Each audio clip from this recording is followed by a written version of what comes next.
Hello students, कैसे हैं आप? आई होप आप सभी बहुत ही अच्छे होंगे। और एक बार फिर से आप सभी का हमारे यूट्यूब चैनल पर मोस्ट वेलकम है। जैसा कि आप सभी जानते हैं, हमने क्लास 10th के सीबीएसई बोर्ड की पीवाई क्यूज स्टार्ट किए थे और उसमें भी हमने स्टार्टिंग के जो आपके 20 एमसीक्यूज होते हैं वो स्टार्ट किए थे। और ऑलरेडी आपकी 12 क्लास कंप्लीट हो चुकी है और ये आज आपकी है क्लास नंबर 13। और क्लास नंबर 13 का आपका फर्स्ट क्वेश्चन स्क्रीन पर है, तो जल्दी से फर्स्ट क्वेश्चन का आंसर आप देंगे। देखिए, फर्स्ट क्वेश्चन है आपका, which of the following quadratic equations has sum of its roots as 4। Means जो आपके पास इक्वेशन है, 4 इक्वेशन है, इनमें से कौन सी इक्वेशन के रूट्स जो है उनका सम क्या है? 4 है। ठीक है, इजी इजी सी इक्वेशन हमारे सामने गिवन है, हम चेक कर लेंगे। देखिए यहां से अगर हम स्टैंडर्ड इक्वेशन लिखें, A X square plus B X plus C, यहां से हम ए बी एंड सी का कंपेयर कर लेंगे, वैल्यू आ जाएगी। और सम ऑफ जीरोज या हम कह सकते हैं सम ऑफ रूट्स क्या होता है? वो होता है minus B upon A. Minus B upon A की वैल्यू कितनी आनी चाहिए? 4 आनी चाहिए। अब यहां से अगर हम देखते हैं फर्स्ट में, तो बी की वैल्यू कितनी है? -4 है। माइनस बी करेंगे तो प्लस का 4 हो जाएगा, डिवाइडेड बाय 2। ए की वैल्यू कितनी है? 2। 4 नहीं आ रहा। यहां से चेक करेंगे, minus B it mean -4 upon A की वैल्यू -1, माइनस से minus cancel, 4/1 it mean 4। Option कौन सा सही होगा आपका? बी ऑप्शन क्या होगा? करेक्ट होगा। तो ऑल इक्वेशंस हम चेक करके देखते रहेंगे, जोन सी भी इक्वेशन पे आपका आंसर मैच कर जाएगा, वो क्या होगी? इक्वेशन करेक्ट होगी। ठीक है, तो यहां सम ऑफ द रूट्स कितना आ रहा है? -x² प्लस 4x प्लस 4 में 4 आ रहा है। ठीक है, तो यहां से ये क्या होगा आपका? ऑप्शन बी क्या होगा? करेक्ट होगा। क्लियर है? आप क्वेश्चन नंबर सेकंड चेक करेंगे। What is the length of the arc of the sector of a circle with radius 14 centimetre? देखिए रेडियस जो है आपकी वो 14 सेंटीमीटर है and the of central angle is 90। Central angle कितना है? 90 है। ठीक है, क्या फाइंड करना आपको? What is the length? Length means आपको क्या फाइंड करना है? सरकमफ्रेंस ऑफ अ सेक्टर आपको फाइंड करना है। वो क्या होता है आपका? थीटा अपॉन 360 2 पाई आर, ये होता है। ठीक है, थीटा अपॉन 360 90 है तो कितना होगा? 1/4 होगा, है ना? 1/4 टू पाई की वैल्यू 22.7। आर कितना है आपका? 14 है। यहां से 7 2 जा 14, 2 ये है 2 ये है, 4 से 4 आपका कैंसिल, कितना आया? 22 centimetre. Option A will B correct. Option A क्या होगा? करेक्ट होगा। क्लियर है? इजी क्वेश्चन है, फास्टली करेंगे। क्वेश्चन नंबर 3 पढ़ेंगे। If triangle ABC similar triangle P Q are. देखिए एबीसी जो है ट्राइंगल वो पी क्यू आर के सिमिलर है। समझेंगे इस चीज को, ये क्वेश्चन आपको मैंने कई बार अच्छे से समझाए हैं, तो इसमें आपको ऐसी कोई प्रॉब्लम होनी नहीं चाहिए, है ना? एक ट्राइंगल ये है आपका, एक ट्राइंगल आपका ये है। ठीक है, कह रहा है कि ये दोनों ट्राइंगल जो है वो कैसे हैं? सिमिलर है। ए बी सी, अगर यहाँ ए लेंगे तो यहाँ पी लेंगे, यहाँ बी लेंगे तो यहाँ क्यू लेंगे, और यहाँ सी लेंगे तो यहाँ आर लेंगे। A B C P Q R, इस सीक्वेंस में हमको इसके पॉइंट रखने हैं। ठीक है, यहां से वो कह रहा है कि एंगल ए कितना है? 32 है। एंगल ए कितना है? 32 है। तो मेरे भाई जब ये सिमिलर है तो एंगल पी भी कितना होगा? 32 होगा, है ना?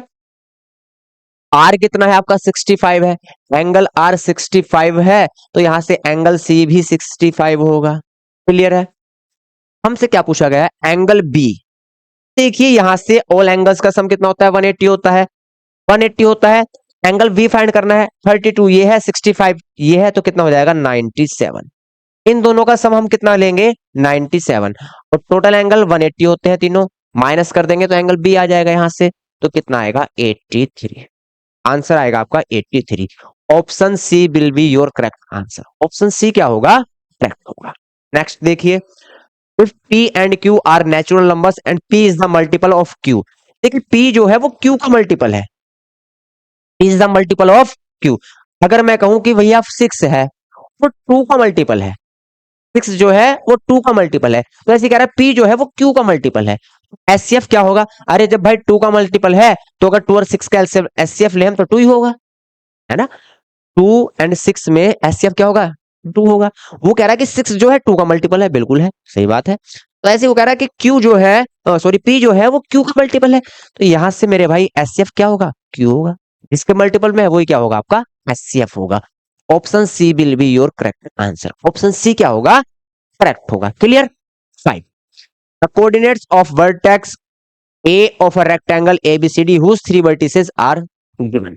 3 वर्टिसेस आपको गिवन है, आपको फोर्थ वर्टेक्स आपको फाइंड करना है। सो इजी, बहुत इजी है। कैसे है देखिए, अगर ये ए है तो ये वर्टेक्स जो होंगे ए के वो क्या होंगे, एक्स वाई हम लेट कर लेते हैं। ये पॉइंट है आपका ए, ठीक है। बी पॉइंट के वर्टेक्स क्या है, 0,0, ये है आपका बी पॉइंट। सी के वर्टेक्स क्या है, 3,0, ये है आपका सी वर्टेक्स। एंड डी के हैं आपके 0,4। अब आप एक बात बताइए, एडी जो होगा लेंथ वो बीसी के इक्वल होगा, क्यों है, रेक्टेंगल की अपोजिट साइड क्या होती है, इक्वल होती है ना। तो एडी किसके इक्वल होगा, बीसी के होगा। यहां से दोनों की लेंथ लेंगे, किसके इक्वल रखेंगे, बीसी के इक्वल रखेंगे। तो यहां से लेंथ का फॉर्मूला क्या है, x2 माइनस x1 का whole square plus y2 minus y1 का होल स्क्वायर, स्क्वायर रूट आपका। तो यहां से जब हम यहां से एडी की लेंथ लेंगे तो स्क्वायर रूट इधर भी आएगा, और जब हम बीसी की लेंथ लेंगे तो स्क्वायर रूट इधर भी आएगा, है ना। तो एडी की लेंथ लेंगे x2, अगर ये हम x2 ले रहे हैं तो x2 माइनस x1, या अगर इसको हम x2 ले रहे हैं तो ये x1 होगा, तो x2 minus x1, x2 minus x1। तो यहां से x2 कितना है, x है, माइनस x1 कितना है, 0 है, तो यहां से x माइनस 0 इसका होल स्क्वायर, प्लस यहां से y2 माइनस y1, तो y माइनस 4, y माइनस 4 इसका whole square, is equal to यहां हम बीसी लेंगे तो बीसी में x2 माइनस x1, कोई से को भी x1 कोई से को भी x2 हम ले सकते हैं, इसमें कोई दिक्कत नहीं है। x2 माइनस x1, 3 माइनस 0 का whole square, plus y2 minus y1, 0 minus 0 0, और 0 का होल स्क्वायर 0, ठीक है। अब स्क्वायर रूट से तो स्क्वायर रूट कैंसिल हो गया, यहां से एक्स स्क्वायर बचा, x माइनस 0 कितना होगा, x होगा, उसका स्क्वायर क्या होगा, एक्स स्क्वायर, प्लस यहां से y स्क्वायर। क्लियर है। यहां से आपका प्लस 16 माइनस 4 टू जा 8 बाई, ठीक है, इज इक्वल टू यहां से 3 का स्क्वायर कितना होगा, 9 होगा आपका। एक इक्वेशन तो आपकी ये आ गई, एक इक्वेशन आपकी ये आ गई। तो एक इक्वेशन आप यहां से लेंगे भैया, कहां से लेंगे, CD किसके इक्वल होगा, CD इक्वल होगा AB के, ये भी अपोजिट साइड है ऑफ रेक्टेंगल, बिल्कुल इक्वल होगा। तो यहां से फार्मूला ले लेंगे, यहां भी स्क्वायर रूट से स्क्वायर रूट क्या हो जाएगा, कैंसिल हो जाएगा। अब ये देखिए x2 माइनस x1 का whole square plus y2 minus y1 का होल स्क्वायर, क्लियर है, ये आ गया, इज इक्वल टू, अब यहां से देखिए आपका x2 माइनस x1 का होल स्क्वायर, अगर इसको x2 ले रहे हैं इसको x1 ले रहे हैं तो 0 माइनस 3, इट मीन माइनस 3 का स्क्वायर कितना होगा, प्लस के 9। फिर यहां से 4 माइनस 0, 4 का स्क्वायर कितना होगा, 16, स्क्वायर रूट से स्क्वायर रूट तो कैंसिल है, तो यहां से x square plus y square is equal to 16 and 9 कितना हो गया, 25। ये इक्वेशन आपकी सेकंड आ गई। यहां इक्वेशन आपके पास है, 2 इक्वेशन आपके पास है, और 2 ही वैल्यू आपके पास है, जो वेरिएबल है एक्स एंड वाई। तो यहां से अगर हम दोनों इक्वेशन को क्या करते हैं, सब्ट्रैक्ट करते हैं, तो एक्स स्क्वायर से x square cancel, y square से वाई स्क्वायर कैंसिल, ठीक है। यहां कितना बचेगा, माइनस के 8/, 16 देखिए इधर माइनस में जाएगा, 16 इधर माइनस में जाएगा, तो यहां कितना था ये, 9 माइनस 16 होगा, तो -7 बचेगा, है ना। और -7 ये प्लस के 25 ये, हम क्या कर रहे हैं, सब्ट्रैक्ट कर रहे हैं, तो नीचे भी सब्ट्रैक्ट का साइन है, नीचे क्या है, सब्ट्रैक्ट का साइन है। चलिए इसके नीचे लिख के दिखा देता हूं आपको, कभी कंफ्यूजन हो आपको फिर। यहां से ये इस तरीके से था, इज इक्वल टू 25, ठीक है। और इस 16 इधर मैं माइनस कर रहा हूं, तो 16 जब 9 में माइनस करेंगे तो यहां से माइनस के 7, ठीक, माइनस के 7। अब यहां सब्ट्रैक्ट कर रहे थे, ये माइनस हुआ, ये माइनस हुआ, ये माइनस हुआ, तो यहां से ये वैल्यू क्या हो गई आपकी, कैंसिल हो गई, ये वैल्यू क्या हो गई, कैंसिल हो गई। यहां -8 था, हाँ ये -8, ये तो कैंसिल हो गए। यहां -8/, इज इक्वल टू -7 है, -25 है, तो कितना होगा, -32, -32, ठीक है। अब यहां से माइनस कैंसिल, तो यहां से बाई की वैल्यू आ गई, कितनी आ गई, 4 आ गई। बाई की वैल्यू कितनी आई, 4 आई। अब देख लो बाई की वैल्यू 4 सिर्फ सी ऑप्शन में है, तो ये करेक्ट होगा, एक्स की वैल्यू फाइंड करने की भी जरूरत नहीं है। क्यों, क्योंकि मेरे भाई ऑल ऑप्शंस जितने भी हैं सब में क्या है, बाई की वैल्यू जो 4 है वो सिर्फ सी ऑप्शन में है, किसी और में नहीं है, ये उस करेक्ट होगा। तो हमें एक्स की वैल्यू फाइंड करने की भी नीड नहीं है। क्लियर। नेक्स्ट देखिए, If the pair of equations 3x minus y plus 8 is equal to 0 and 6x minus ry plus 16 is equal to 0, represent coincident lines, then the value of r. Coincident line जो होती है उसकी condition क्या होती है? a1 upon a2 is equal to b1 upon b2 is equal to c1 upon c2, है ना? यहां से a1 b1 c1 and a2 b2 c2 की वैल्यू नोट कर लेंगे. फर्स्ट इक्वेशन में a1 कितना है? 3 है. सेकंड इक्वेशन इसमें b1 कितना है? माइनस के 1 है आपके. और c1 कितना है? 8 है. ऐसे ही यहाँ a2 कितना है? 6 है. b2 यहां से कितना है? माइनस r है. एंड c2 कितना है? c2 आपका 16 है. तो अगर हम a1 upon a2 is equal to b1 upon b2 लेते हैं, a1 कितना है? 3 अपॉन a2 कितना है? 6 इज इक्वल टू b1 कितना है? -1 अपॉन b2 कितना है? माइनस. ठीक है, माइनस से माइनस कैंसिल. तो 3r इज इक्वल टू कितना आया? 6 आया. तो r इज इक्वल टू कितना आया? r is equal to option D will be your correct answer. Option D क्या होगा आपका? Next, a bag contains 100 cards numbered 1 to 100. A card is drawn at random from the bag. What is the probability that the number on the card is a perfect cube? तो 1 से 100 के between हमको ये देखना है, 1 between नहीं, 1 to 100 देखना है कि कितने ऐसे नंबर हैं जो परफेक्ट क्या है? क्यूब है. परफेक्ट क्या है? क्यूब है. अगर हम 1 का क्यूब लें कितना होता है? 1 है. 1 भी एक परफेक्ट क्यूब है. 2 का क्यूब लेंगे तो कितना होता है? 8 है. तो 8 भी एक परफेक्ट क्यूब है. 3 का क्यूब लेंगे तो कितना है? 27. 27 भी एक परफेक्ट क्यूब है. 4 का क्यूब लेंगे कितना आएगा? 64. तो 64 भी एक परफेक्ट क्यूब है. ऐसे ही अगर हम 5 का क्यूब लेते हैं तो कितना आएगा? 125. 125 भी एक परफेक्ट क्यूब है. बट भैया 100 से बाहर चला गया, आउट ऑफ 100 है, हमें तो 1 to 100 लेना है, तो ये तो आएगा नहीं. तो पॉसिबल हमारे टोटल फेवरेबल आउटकम कितने हैं? 4 है. 1, 8, 27 एंड 64. फेवरेबल आउटकम कितने हैं? टोटल 4 है. एंड टोटल पॉसिबल आउटकम कितने हैं? 100 है. तो 4 अपॉन 100 इट मींस 1/25. प्रोबेबिलिटी क्या होगी आपकी? 1/25. Option C will be your correct answer. Option C आपका करेक्ट होगा. क्लियर? नेक्स्ट देखिए, the pair of equation x is equal to a and y is equal to b graphically represent lines which are. देखिए x is equal to a है and y is equal to b है. बहुत ध्यान से समझेंगे. Line है आपकी, है ना? इसकी लाइन है, ग्राफ की लाइन है. उसने बोला है कि x इज इक्वल टू क्या है? a है. तो x वाली जो लाइन है आपकी, x एक्सिस जो है उस पे a कहीं भी हो सकता है. ये मान लीजिए यहां है, ये a है. ठीक है. And y is equal to क्या है? b है. तो y पे कहीं भी यहां b हो सकता है. ये क्या है? b है. Represent lines which are parallel होंगी, इंटरसेक्टिंग होंगी, कोइंसिडेंट होंगी, या इंटरसेक्टिंग एट ए बी होगी.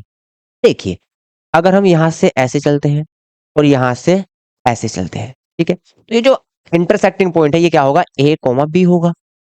होगा या नहीं होगा? अगर यहाँ x की वैल्यू 2 है, y की वैल्यू 3 है, तो 2,3 होगा. बिल्कुल होगा. लाइन है वो क्या करेगी? Intersecting at A comma B. A comma B पे इंटरसेक्टिंग होगा. क्लियर है? तो option D will be your correct answer. 9.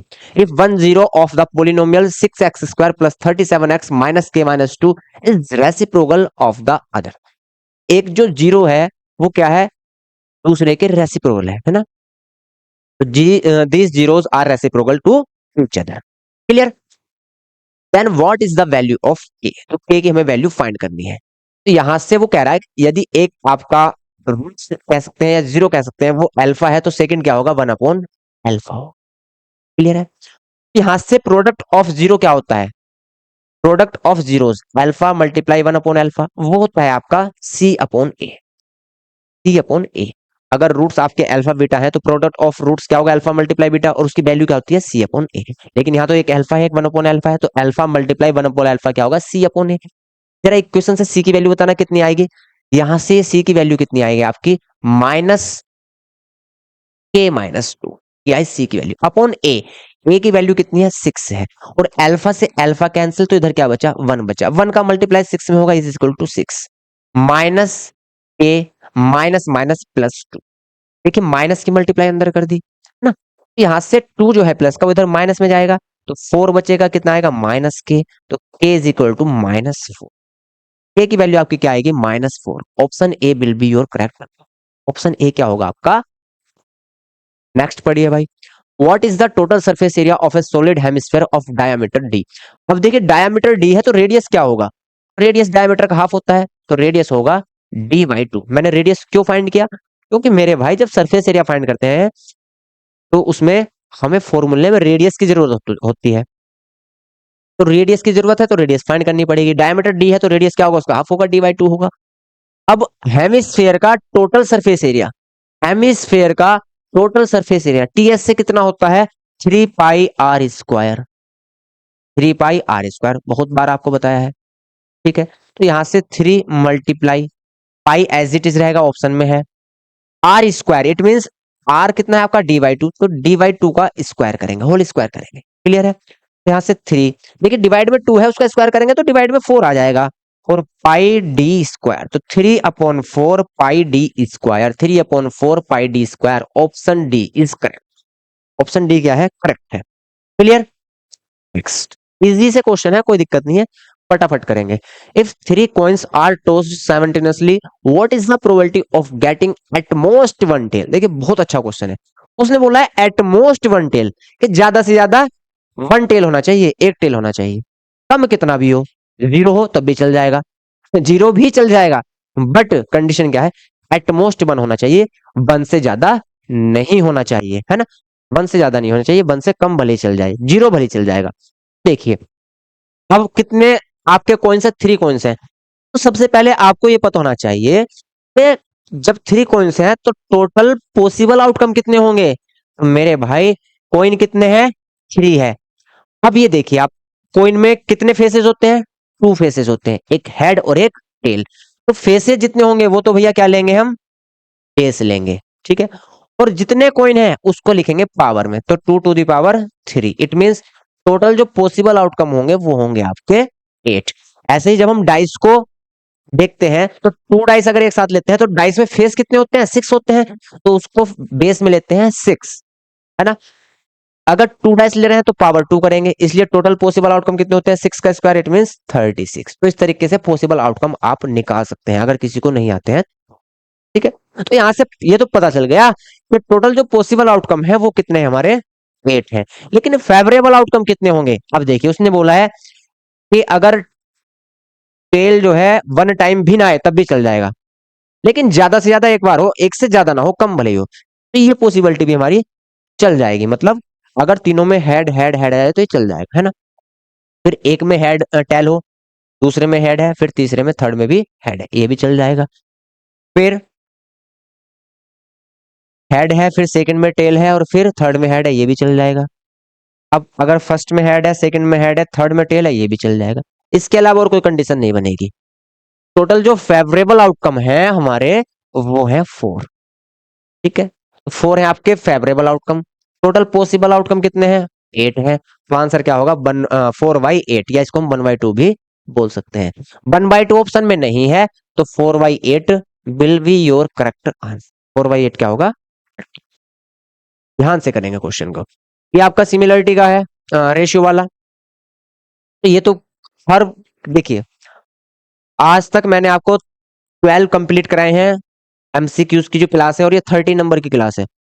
हर किसी क्लास में, हर एक क्लास में, एवरी क्लास ये क्वेश्चन जरूर आया है, यहां से क्वेश्चन जरूर आता है, तो इसको मिस ना करें।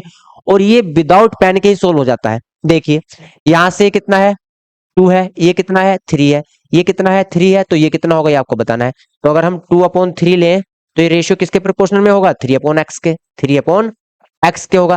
क्रॉस मल्टीप्लाई करेंगे, 2x इज इक्वल टू 3×3 = 9, तो यहां से x इज इक्वल टू 9/2, कितना आएगा, 9/2। Option D will be your correct answer. देखिए कितना इजी है, तो इजी, तो इसको आपको मिस नहीं करना है। The hour hand of a clock is 6 centimetre long. देखिए आवर क्लॉक है, आवर क्लॉक की बात कर रहा है। The angle swept by it between 7:20 AM and 7:55 AM is. तो सबसे पहले आप एक चीज समझेंगे कि जो आवर वाली क्लॉक हैंड है, आवर हैंड जो है वो जब एक कंप्लीट सर्कल पूरा करती है, एक होल सर्कल को कंप्लीट करती है, तो कितना एंगल चल लेती है? 360 डिग्री। कितना चलती है? 360। ठीक है। कितने आवर्स में? 12 आवर में, क्योंकि एक सर्कल कंप्लीट करेगी 12 आवर लगेंगे। तो मेरे भाई 12 आवर में 360 डिग्री कंप्लीट करती है, तो यहां से 1 आवर में कितना करेगी? 30 डिग्री, है ना। तो हैंड वाले आपकी जो आवर हैंड है वो 1 आवर में 30 डिग्री कंप्लीट करेगी। अगर हम आवर को चेंज करें किस में? मिनट में, तो सीधा सा फंडा है, 60 मिनट में कितना कवर करेगी? 30 डिग्री। तो 1 मिनट में कितना करेगी?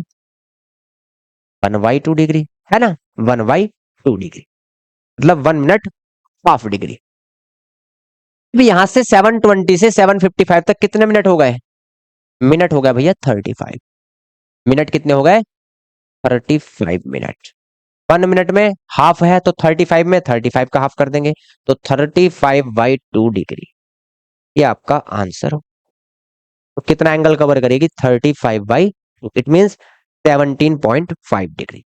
दोबारा समझेंगे फिर से। जब एक सर्कल कंप्लीट करती है आवर क्लॉक, तो 12 आवर हो जाते हैं। 12 आवर में कंप्लीट कर रही है 360 डिग्री, तो 1 आवर में 12 का डिवाइड करेंगे तो 1 आवर में कर रही है 30 डिग्री। 1 आवर में 30 डिग्री, तो 1 आवर को हम 60 मिनट में लिख सकते हैं। तो 60 मिनट में 30, देखिए हाफ है, 60 का हाफ क्या है? 30। तो 1 का हाफ भी कितना होगा? हाफ होगा। तो 1 मिनट में हाफ डिग्री। मिनट कितने हैं टोटल? 35। तो कितना एंगल कवर करेगी? 35/2। क्लियर।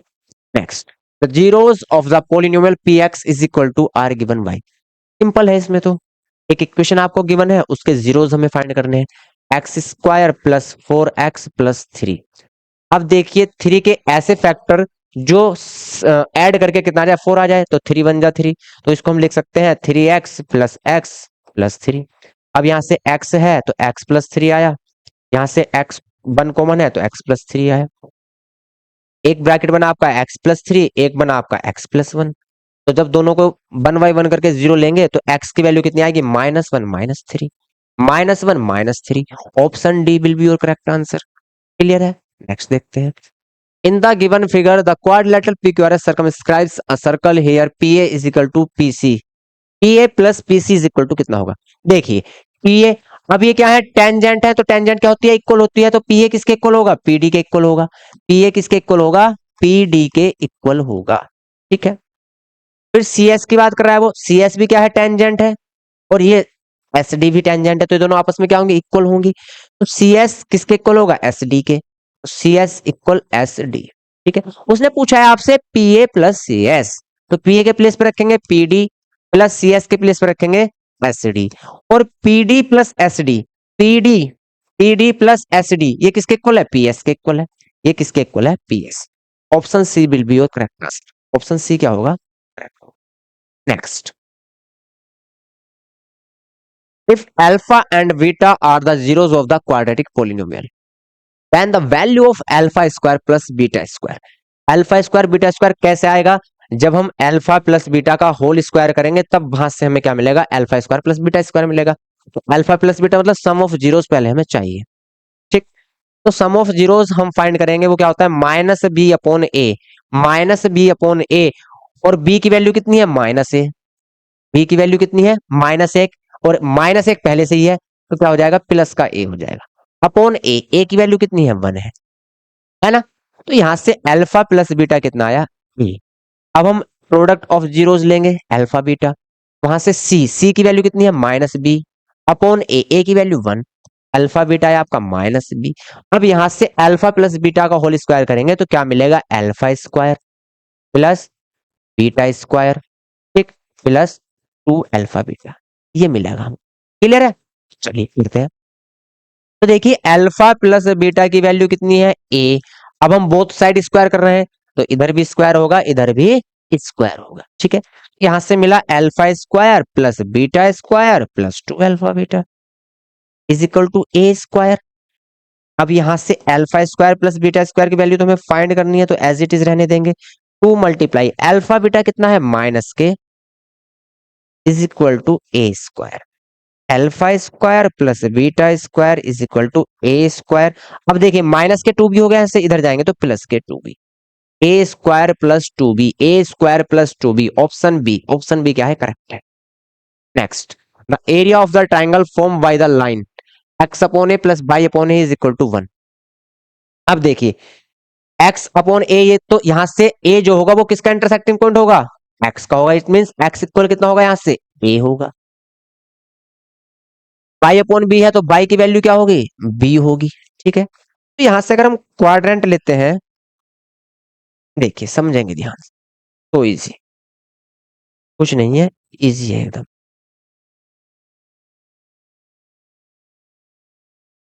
ये देखिए, अब मेरे को ट्राइंगल फॉर्म करना है, एक्स की वैल्यू ए मतलब ए कहीं यहां पे होगा। ठीक है, पाई की वैल्यू बी तो बी मतलब कहीं यहां पे होगा। मुझे ट्राइंगल लेना तो एक पॉइंट में कोऑर्डिनेट 0,0 ले लूंगा। क्या ले लूंगा, 0,0। यहां से ये ट्राइंगल बन गया, ये क्या बन गया, ट्राइंगल।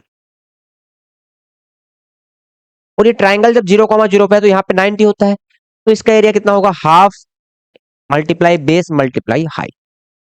हाफ बेस कितना है आपका, 0 से कहाँ गए, ए तक गए, तो ये बेस कितना है आपका, ए है। ठीक है, हाइट 0 से कहाँ गए, बी गए, तो हाइट क्या है, बी है। तो ए मल्टीप्लाई बी बाई, ये होगा आपका area, a b by 2। Option B, option B क्या होगा, करेक्ट होगा। क्लियर है। नेक्स्ट देखिए, ये फिर से वो ये सिमिलर है, ये पैरेलल इसके है, a b is equal to इतना है, तो सिमिलर ट्रायंगल बनेंगे आपके, क्या बनेंगे, सिमिलर ट्रायंगल। तो रेशियो ले लेंगे प्रोपोर्शन में। ठीक है, देखिए ये 6 सेंटीमीटर किसके इक्वल, 2 के, तो 6/2, 6/2 पूछा क्या हमसे, ओपी पूछा है ना, तो ये किसके रेशियो में होगा, ये होगा इसके रेशियो में भैया। तो यहां से 3/OP क्रॉस मल्टीप्लाई करेंगे, तो ओपी की वैल्यू कितनी आ जाएगी, 1 आ जाएगी। ओपी बनाएगा आपका ऑप्शन डी, ऑप्शन डी क्या होगा, करेक्ट होगा, ओपी बनाएगा। Adjacent reason, a tangent to a circle is perpendicular to the radius through the point of contact। बिल्कुल सही बात है, अगर टेंजेंट है किसी सर्कल पर और रेडियस पे 90 बना रही है, तो वो कहां बनाएगी 90, पॉइंट ऑफ कांटेक्ट पे। बिल्कुल सही बात है, adjacent सही है। The length of tangent drawn from an external point to a circle are equal, ये भी बिल्कुल सही बात है। अगर किसी एक्सटर्नल पॉइंट से हम टू टेंजेंट ले रहे हैं तो उनकी डिस्टेंस क्या होगी, लेंथ क्या होगी, इक्वल होगी। तो ये यहाँ पे आपका रीजन भी क्या है, ट्रू है। लेकिन एक दूसरे से फ्री है दोनों, कोई भी किसी की एक्सप्लेनेशन नहीं करता है। Assertion A is true but reason R is false, ये नहीं है। Both assertion and reason R true but reason R is not the correct explanation of the measures, ये आपका क्या है, ट्रू है। लास्ट देखिए, polynomial P x is equal to has two real zeros. जब इसके टू रियल जीरोस हैं, ये चेक करना है हमें, तो इसके टू रियल जीरोस अगर होंगे तो b square minus 4ac greater than 0 होगा। क्या होगा, ग्रेटर देन और इक्वल 0 होगा। अगर 0 0 भी आए तो वो भी क्या होंगे, रियल ही होंगे। 0 भी क्या है आपका, रियल है। ठीक है, तो b square minus 4ac greater than and equal to 0 आना चाहिए। अगर लेस देन 0 आ गया तो फिर जो रियल रूट होंगे वो क्या होंगे, फिर इमेजनरी होंगे, रियल नहीं होंगे। तो चेक कर लेते हैं, यहां से कंपेयर करेंगे, ए की वैल्यू कितनी है, 1 है, बी की वैल्यू कितनी है, 3 है, सी की वैल्यू कितनी है, 3 है। चेक करेंगे, b square minus 4ac, b square it mean 3 का स्क्वायर 9 माइनस 4, ए की वैल्यू 1 एंड सी की वैल्यू 3, 9 माइनस 4 3 12, यहां से ये आया -3। मेरे भाई ये तो b square minus 4ac less than 0 आ गया, तो यहां से तो रियल जो है रूट वो नहीं होंगे, रूट रियल नहीं होंगे। तो एजर्सन क्या हो गया, फॉल्स हो गया। और एक ही ऑप्शन में एजर्सन फॉल्स है, किसमें, डी ऑप्शन में। तो आगे की चीज चेक करने की जरूरत नहीं है, क्योंकि एग्जाम में हमें टाइम सेव करना है, इसलिए फालतू के झंझट में नहीं पढ़ना। पता है कि एजर्सन जो फॉल्स है वो सिर्फ डी ऑप्शन में है, इसके अलावा नहीं है। तो आगे की चीजें नहीं पढ़ेंगे, रीजन भी नहीं पढ़ेंगे। चलिए, आज आपकी क्लास नंबर 13 कंप्लीट हो चुकी है। नेक्स्ट क्लास जो होगी वो होगी आपकी क्लास नंबर 14। तो तैयारी करते रहें, लगे रहें, मेहनत करते रहें। तो मिलेंगे अगली क्लास में, तब तक के लिए जय हिंद, जय भारत।